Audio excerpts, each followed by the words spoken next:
Bem-vindo ao Papo Espírita, a espiritualidade na sua vida.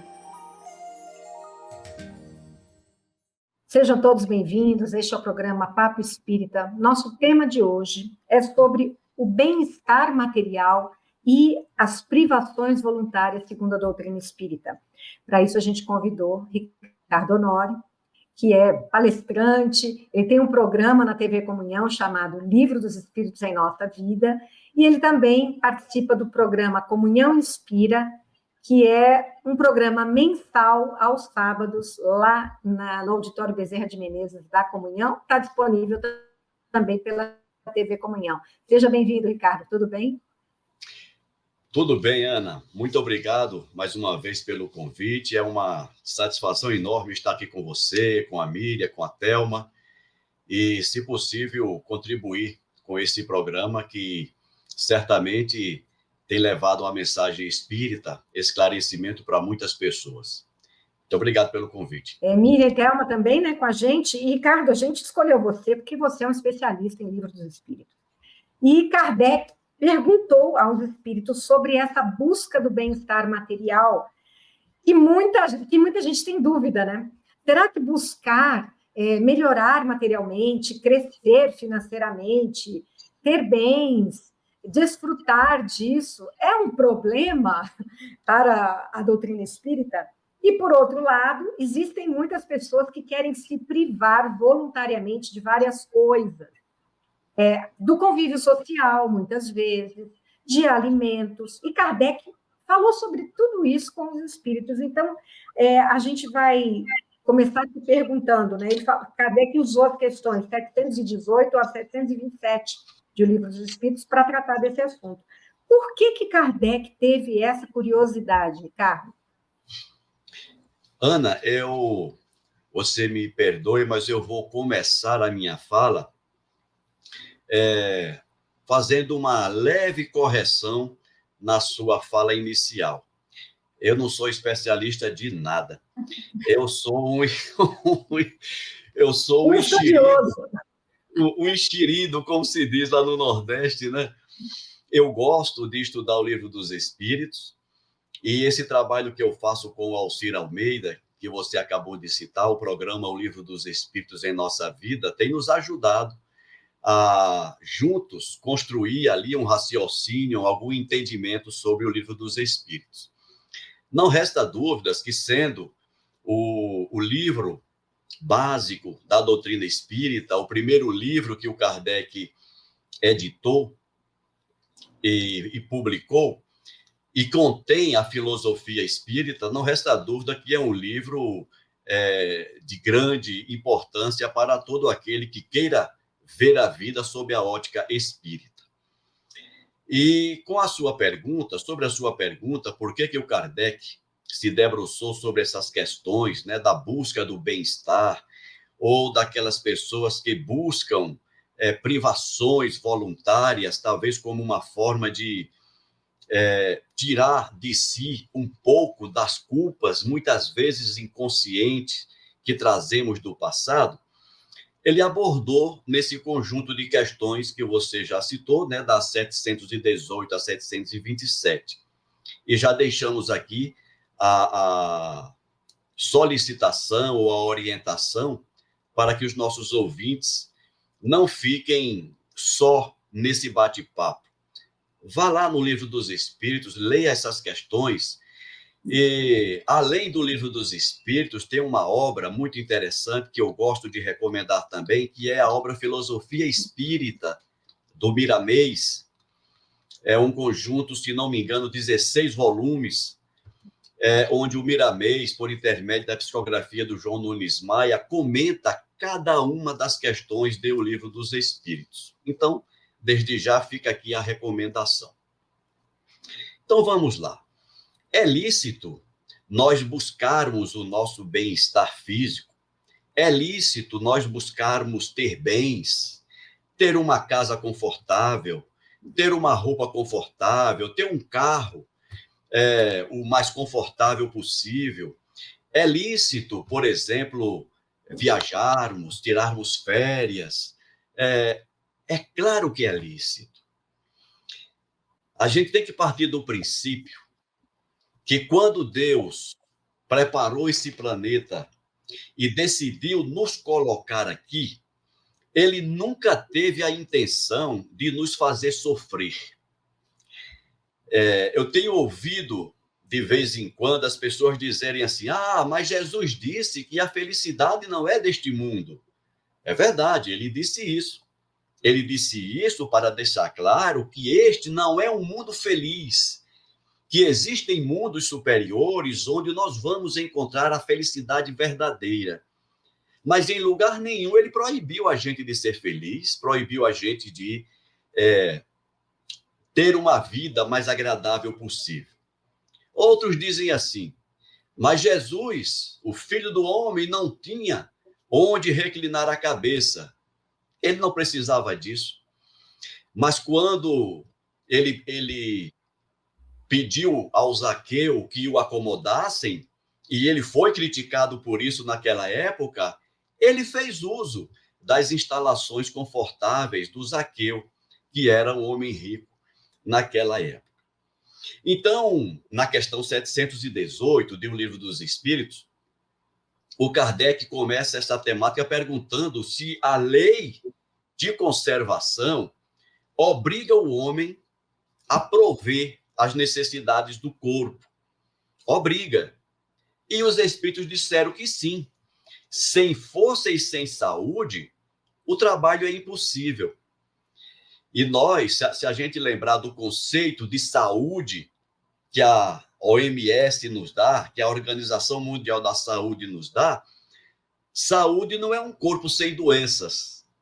Saúde é um corpo são o suficiente para que possa desempenhar as suas atividades de maneira orgânica, de maneira saudável e equilibrada, física e psiquicamente. E eu até acrescentaria socialmente também, porque a gente não pode esquecer, não deve esquecer que uma das leis naturais, segundo a doutrina espírita, é a lei de sociedade. Nós somos, alguém já disse, não lembro agora o autor, o homem é um animal social. E nós precisamos de estar são fisicamente, são psiquicamente e harmoniosamente envolvido na sociedade onde nós estamos inseridos. É engraçado, né, Ricardo, Ana e Thelma, que a gente faz muita confusão, né, ainda, encarnado com as questões das demandas materiais, né, do corpo físico, da sobrevivência e da nossa necessidade espiritual. Acho que a gente sempre quer estar nos extremos, né, ou muito material, ou então buscando muito espiritual, esquecendo que a gente deve estar no equilíbrio. E isso também permeia o nosso olhar sobre a religião, né? Porque às vezes a gente também imagina que o reino dos céus está fora de nós e ele só será alcançado se nós tivermos privações, se nós sofrermos bastante, né?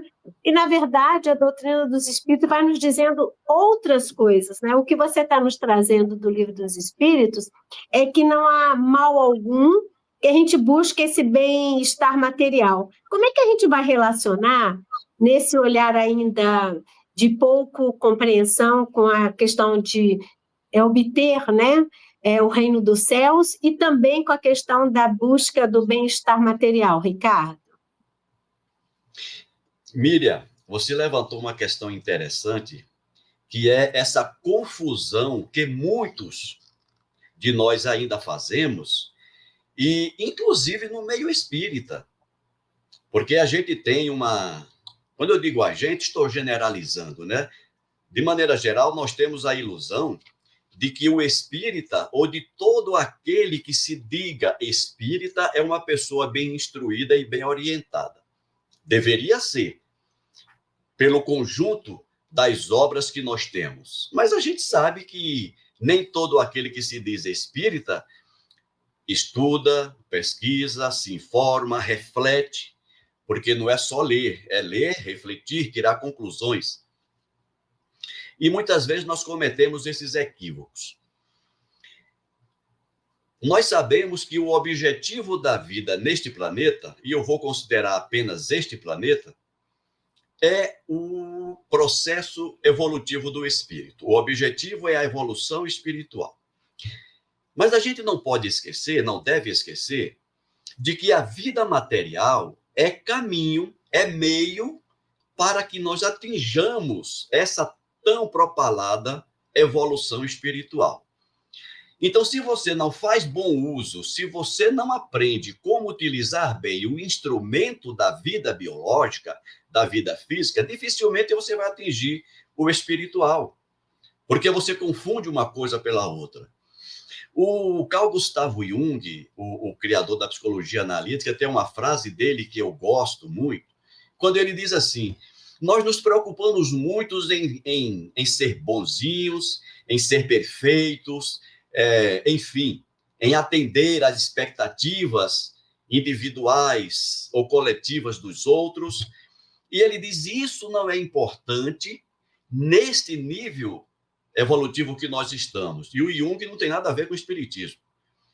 Mas ele diz uma coisa: o importante é sermos conscientes.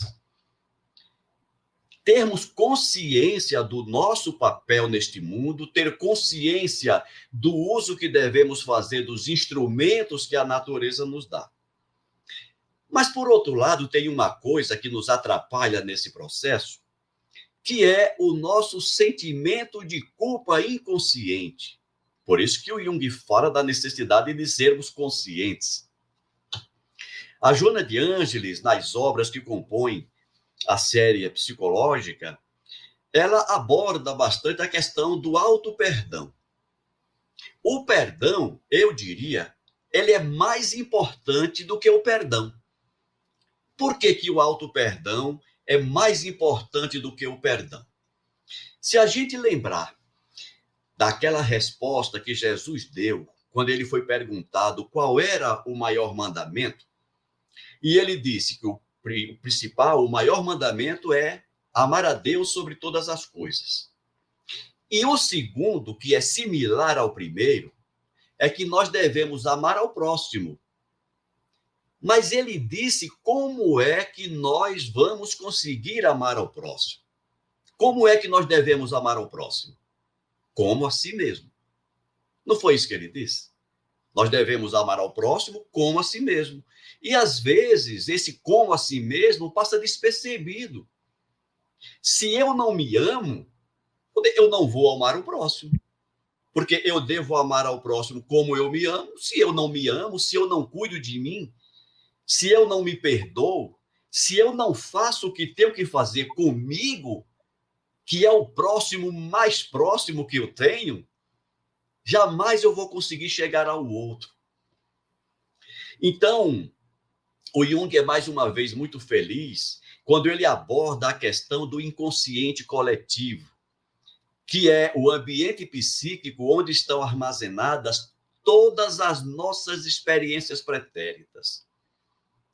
E se a doutrina espírita nos ensina que o processo evolutivo do espírito, ele é sempre num crescendo, o espírito não retrograda, no máximo ele estaciona, isso significa que esta nossa existência agora, Ricardo, Ana, Miriam, Thelma, nós somos a melhor versão de nós mesmos.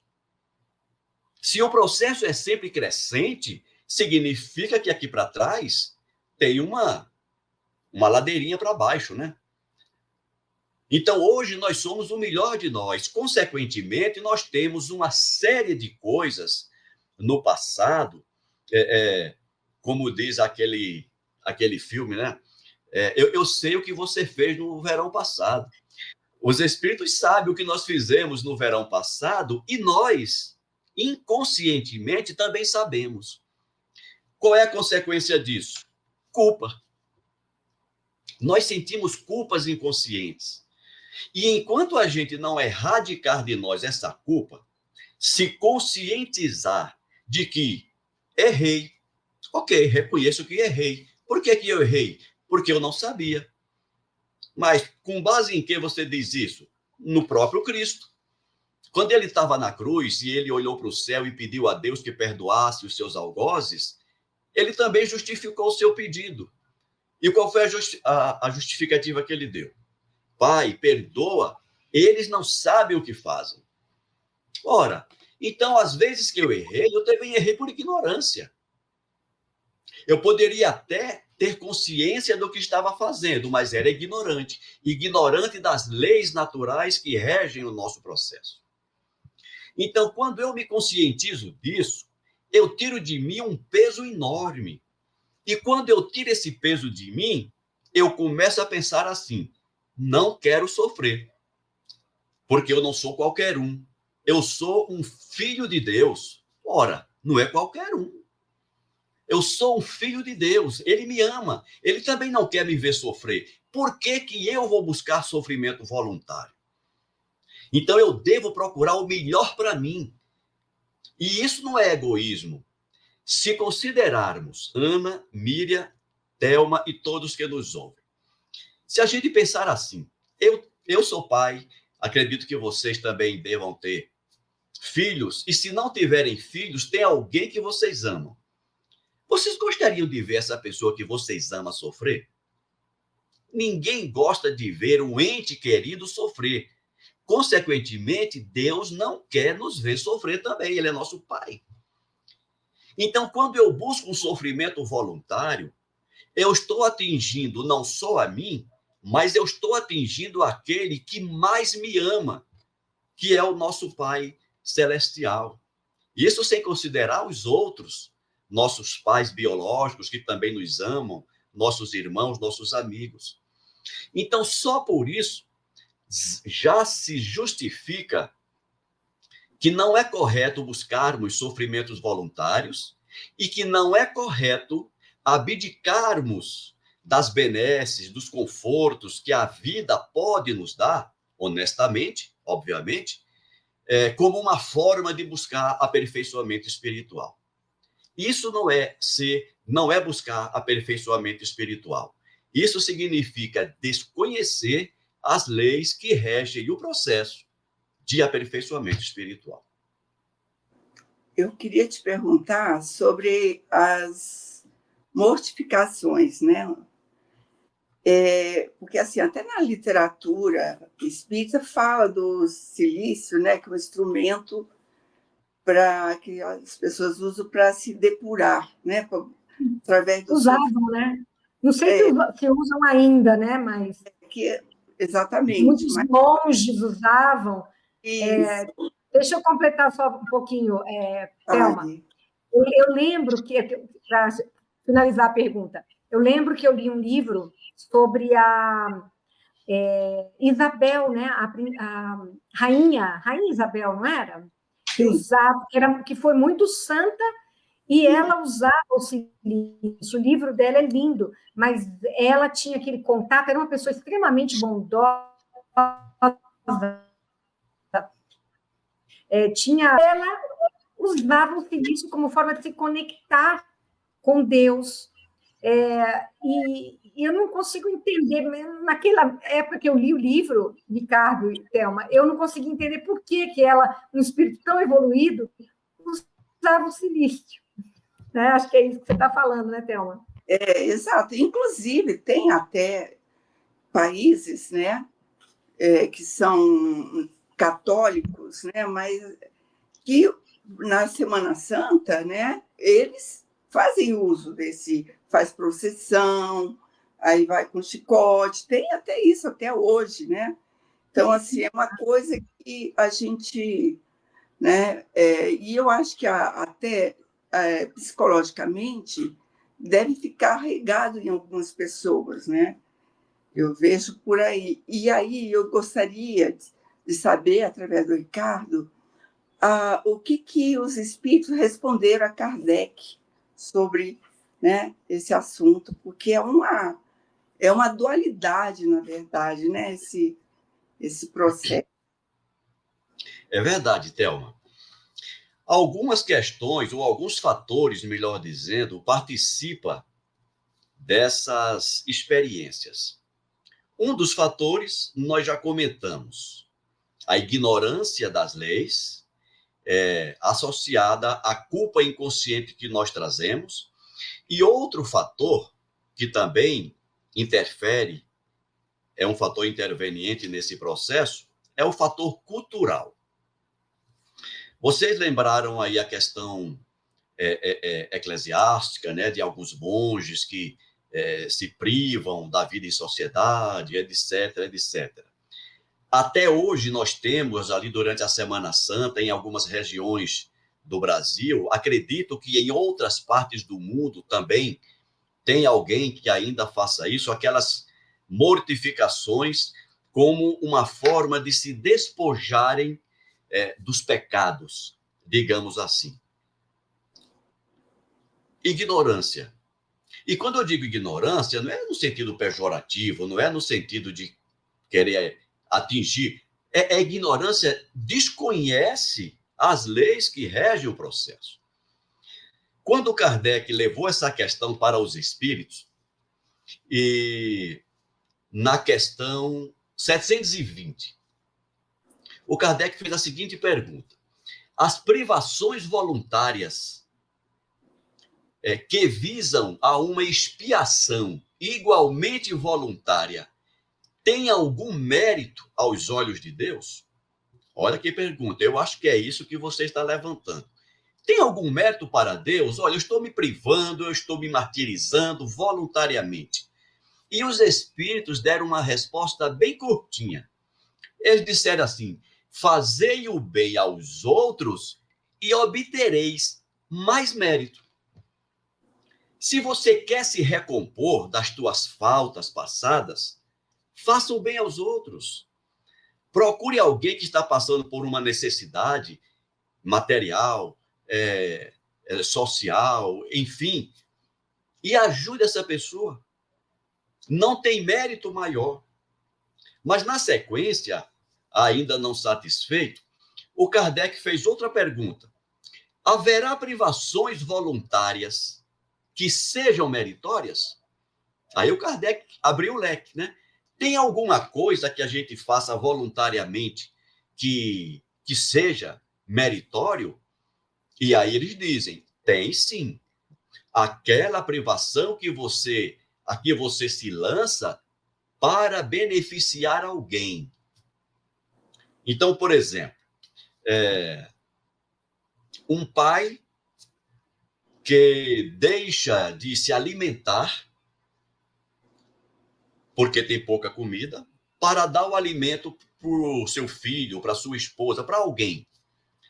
É uma privação? É uma privação, olha.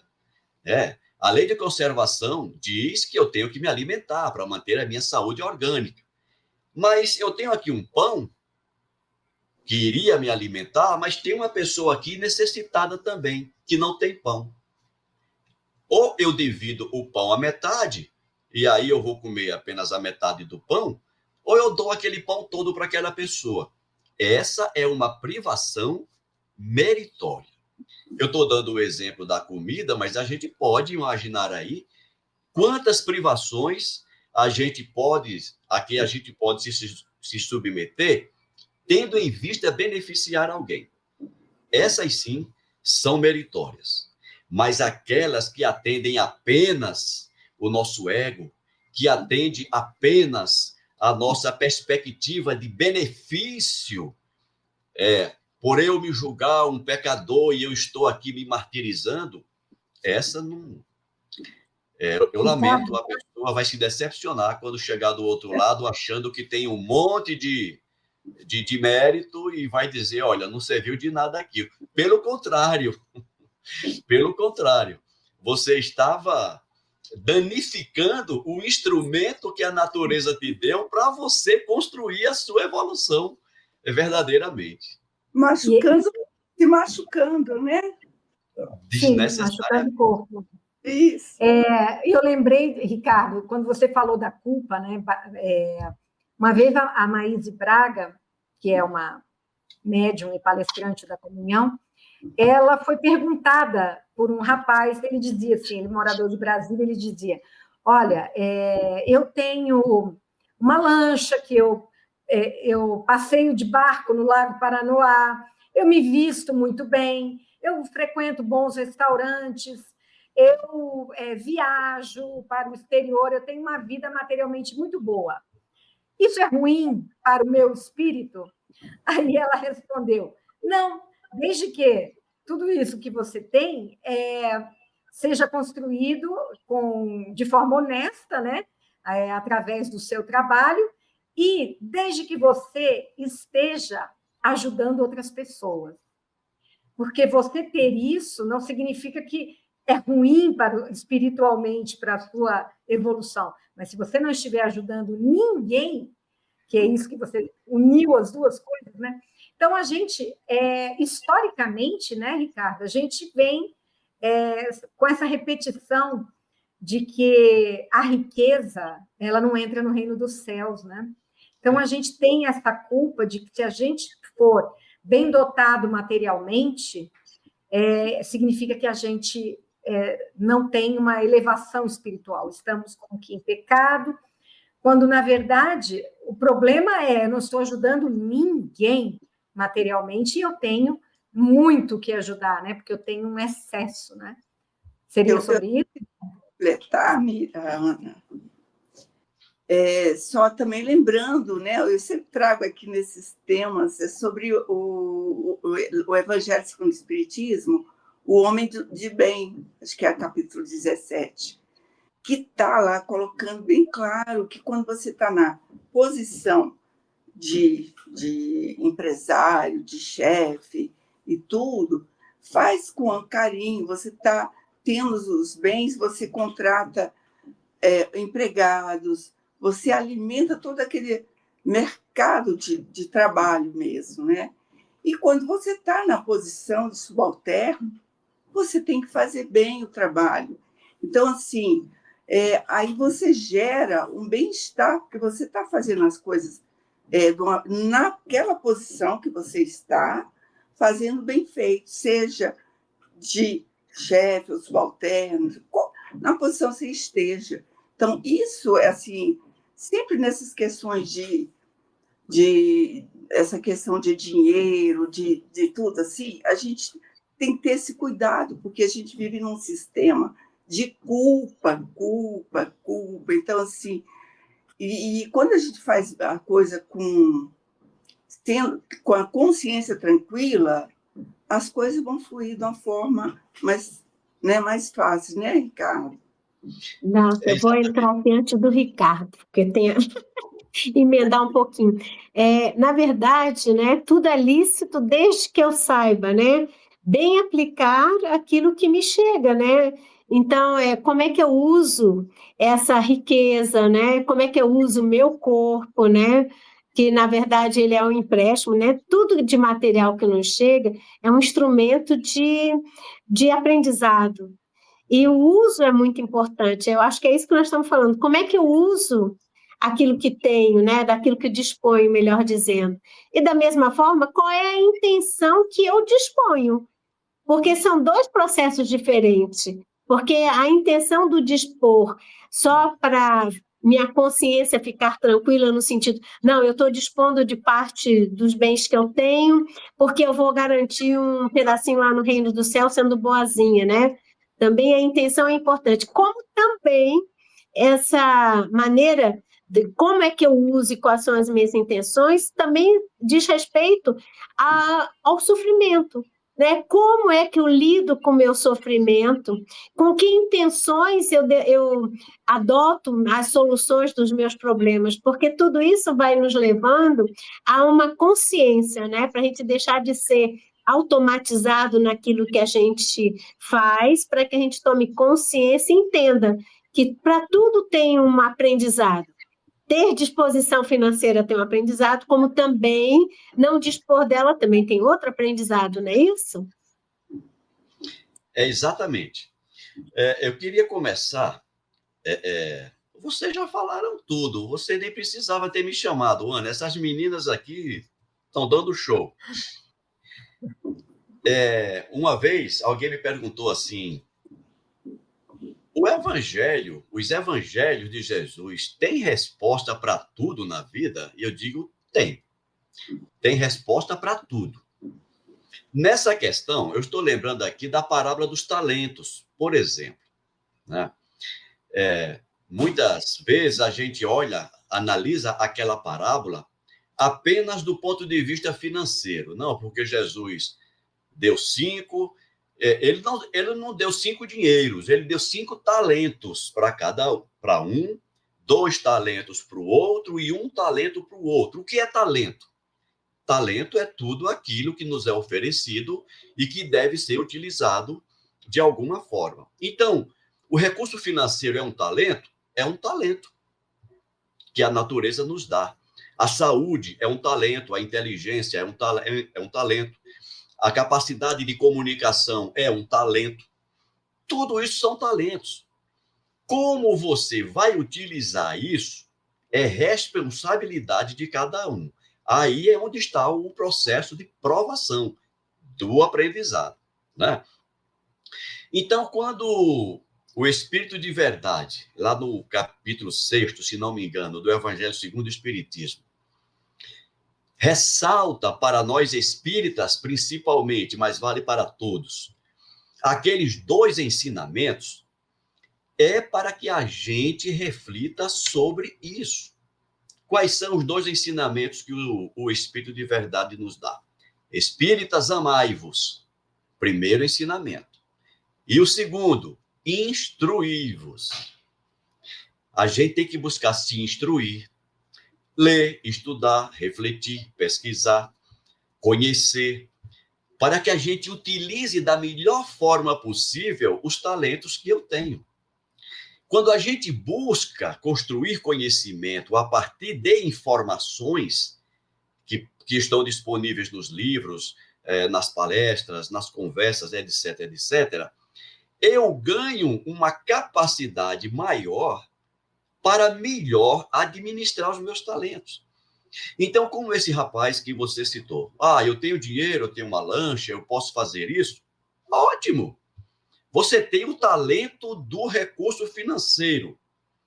Ele te favorece ter uma lancha para andar no Lago Paranoá? Use sua lancha. Mas não esqueça que tem alguém que não tem uma bicicleta para andar. Não esqueça que tem alguém que está dependendo de um ônibus, de um metrô para se locomover. Não esqueça que tem alguém que não tem um pão para comer de manhã. Então, faça com que esse seu talento não redunde em benefícios apenas para si. Porque, como a Miriam ou a Thelma falaram, tudo isso é empréstimo de Deus. Não nos pertence por direito. Então, se eu tenho um recurso financeiro que sobra das minhas necessidades, eu tenho que pensar nisso. Ora, por que tem? Por que eu tenho tanto dinheiro sobrando e tem alguém que não tem nem para o necessário? Então, quando a gente se instrui, por isso que eu trouxe o Espírito de Verdade para essa conversa, quando a gente se instrui, a gente reflete sobre isso. Por que será que Deus me deu dinheiro sobrando e para o outro deu dinheiro faltando? Será que Deus está tentando me testar? Será que essa é uma das provas dessa minha existência? Eu dividir pelo menos o meu excesso com alguém que não tem nem o necessário, né? Então, quando nós estudamos Espiritismo, não é para a gente buscar sofrimento. Alguém já disse que espírita gosta de sofrer. Não sei quem, não sou eu. Eu não gosto de sofrer e fujo disso, né? Agora, se o sofrimento vem, se a prova vem, e eu não tenho como fugir dela, aí é abnegação, né? Veste a tua carapuça e vida que segue. E uma vez eu falando isso, mais ou menos desse jeito, um colega falou assim, ora, então você foge? Você procura fugir das suas provas? E eu brincando, digo, como o diabo foge da cruz? Claro que eu fujo, eu não quero saber né? Mas você não é espírita? Eu digo exatamente por isso. Como espírita, eu lembro daquela frase de Jesus, quando estava surgindo ali os primeiros momentos do seu Calvário, ele se dirige a Deus e diz assim: Pai, se possível, afasta de mim esse cálice. Olha que lição o Cristo nos dá. Do alto da sua grandeza, ele que sabia, tinha consciência do que ia acontecer. Pai, se der, muda essa história um pouco, afasta de mim esse cálice, né? Não afastou o cálice. Ele bebeu o seu cálice com dignidade até o fim. Exato. Isso vale para todos nós, né? Isso vale para todos nós. Que saibamos fazer bom uso de todos os talentos que a natureza nos oferece e que esse bom uso que nesse bom uso esteja incluída a prática da caridade.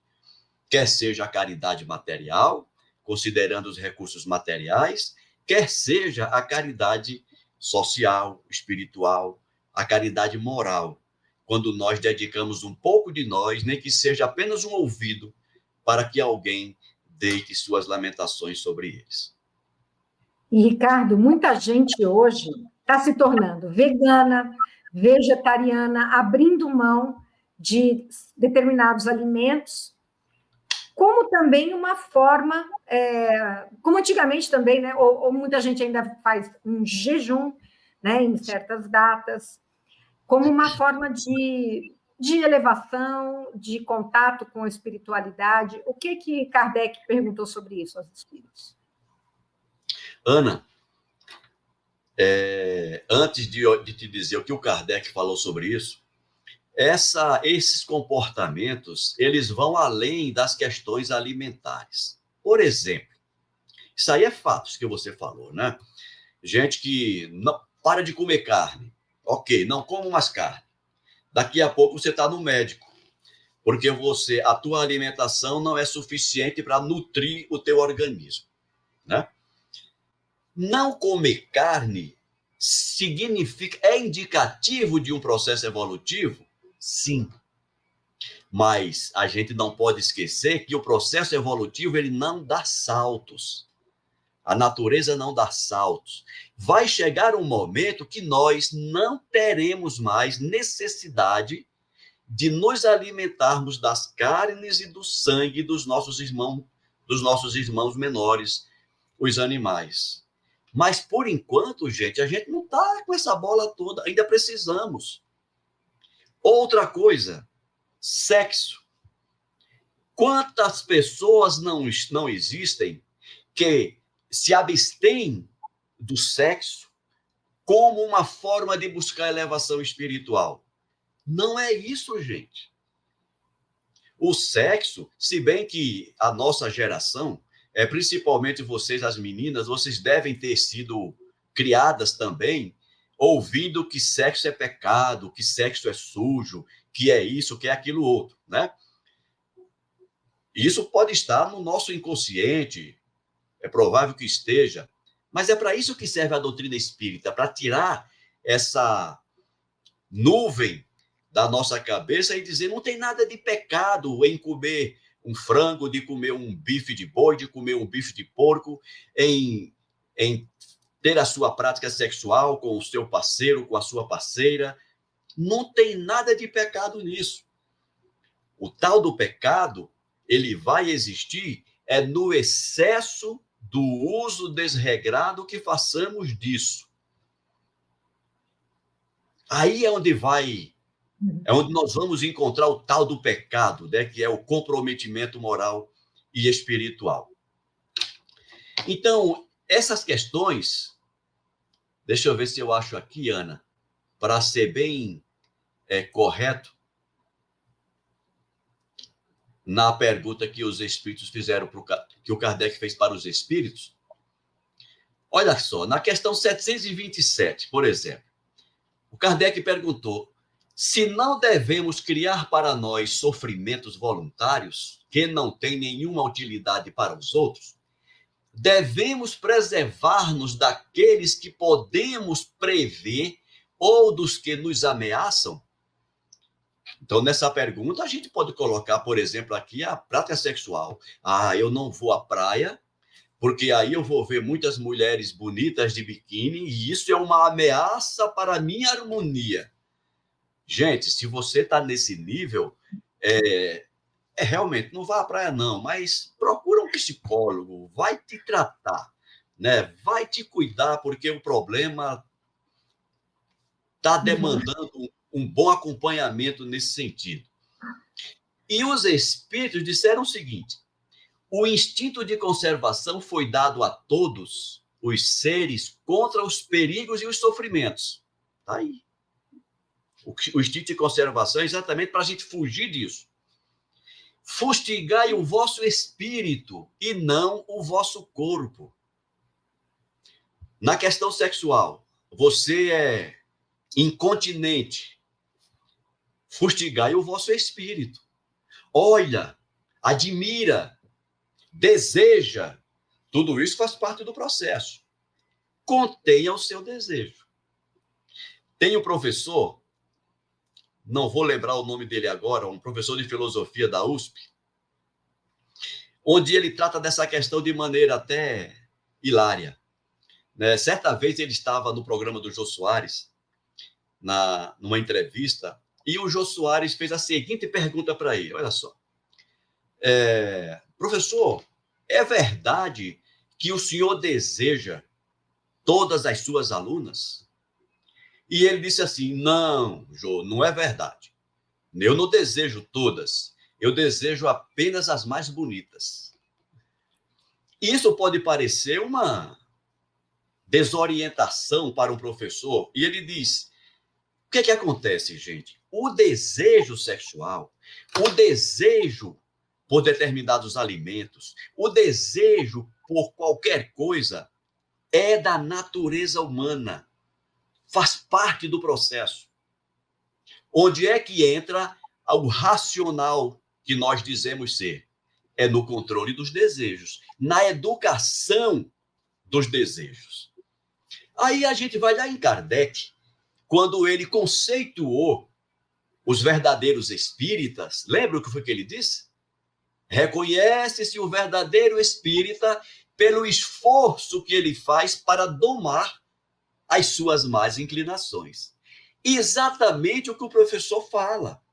Olha, se eu tenho a tendência de desejar toda mulher bonita, então eu tenho que controlar esse desejo, eu tenho que educar esse desejo. Educar significa o quê? Olhar, admirar e para por aí. Admirar não é pecado. Agora, desejar e ficar se martirizando por conta daquilo é onde entra o problema. Isso vale para a alimentação também. Eu me tornei vegano, mas aí eu não passo na frente de uma churrascaria porque eu não aguento de desejo de comer o meu bife e o meu churrasco. Então, você não domou a sua tendência, você não educou o seu instinto. Você está forçando uma barra para o teu organismo. O teu organismo, ele pede um bife por dia. Aí você nega o bife ao teu corpo, mas mantém o teu espírito fissurado naquele bife que ele não pode comer. Então, é isso que os espíritos disseram por Kardec. Fustigai o espírito. Educa o espírito. Educa os teus desejos. Para que o teu corpo não precise sofrer a ausência daquilo que é o teu espírito que está desejando. E não o corpo.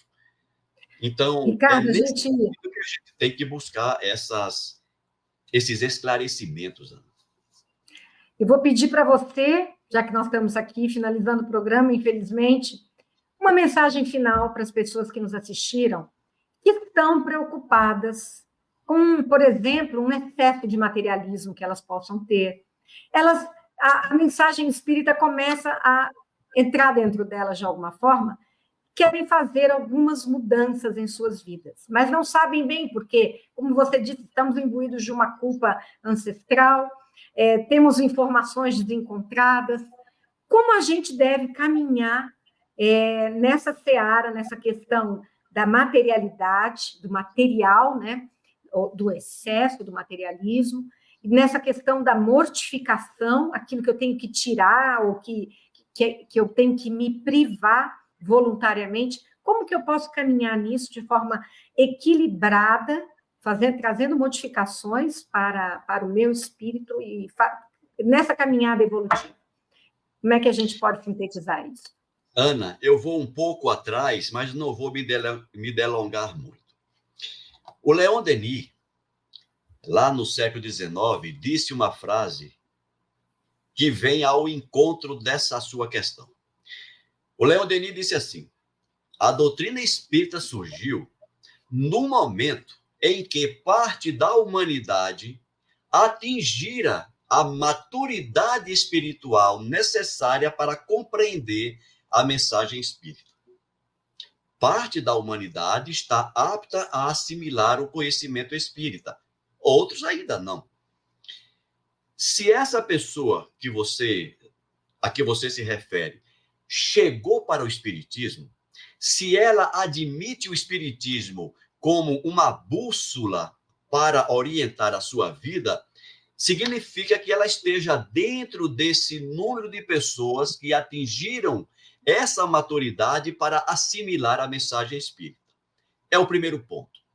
A partir daí, essa pessoa tem que buscar instruir-se, orientação do Espírito de Verdade, instruir-se, para que essa instrução traga um mínimo de consciência, e esta consciência é que vai orientar os passos dessa pessoa no processo evolutivo. Por exemplo, a consciência, ela vai nos dizer de que a natureza não dá saltos.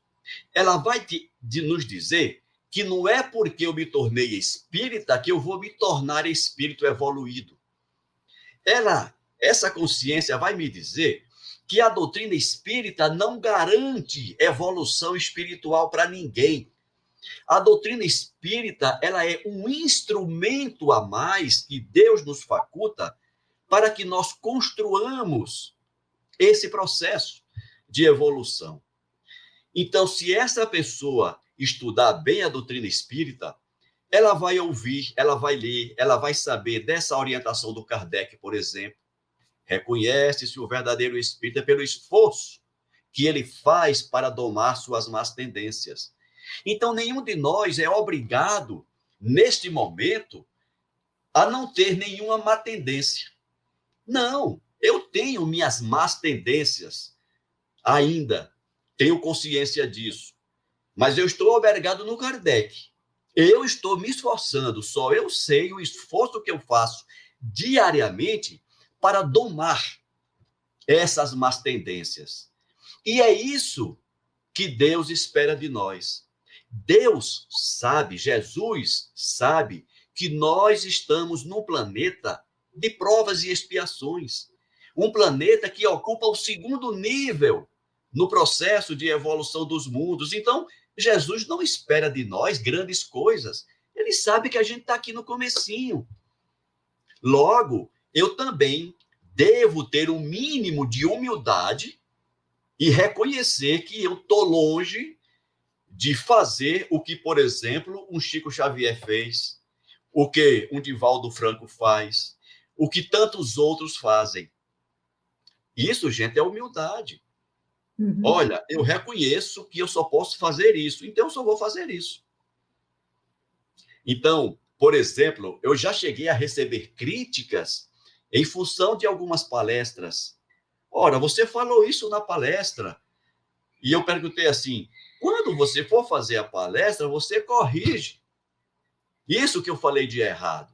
E isso não é autoria minha, não. Eu aprendi com o Divaldo, que ele disse que aconteceu isso com ele também. Aí, quando eu digo isso para a pessoa, ela diz assim, não, mas eu não faço palestra. Eu digo, o sujo falando do mal lavado.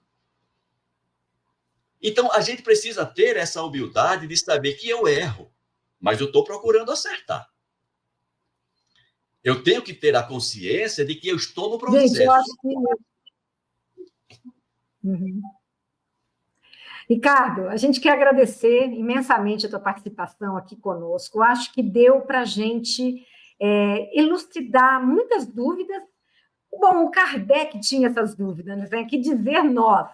Mas muita gente não se debruça sobre o Livro dos Espíritos para buscar esses ensinamentos, e nós trazemos tudo aqui à luz da nossa contemporaneidade, né? Nós estamos lidando com um mundo um pouco diferente do Kardec, mas há muitas questões que ainda perspassam, né, a nossa consciência, e nós temos dúvida quando a gente adentra esse caminho, e para onde eu vou, né? Devo fazer isso? Não devo? Como eu devo me comportar? Eu acho que você foi brilhante na tua exposição, e as pessoas estão convidadas a lerem o Livro dos Espíritos e refletirem dentro das suas vidas, né? Dentro da sua realidade, como esses ensinamentos cabem, né? Como que a gente está agindo dentro dessas situações.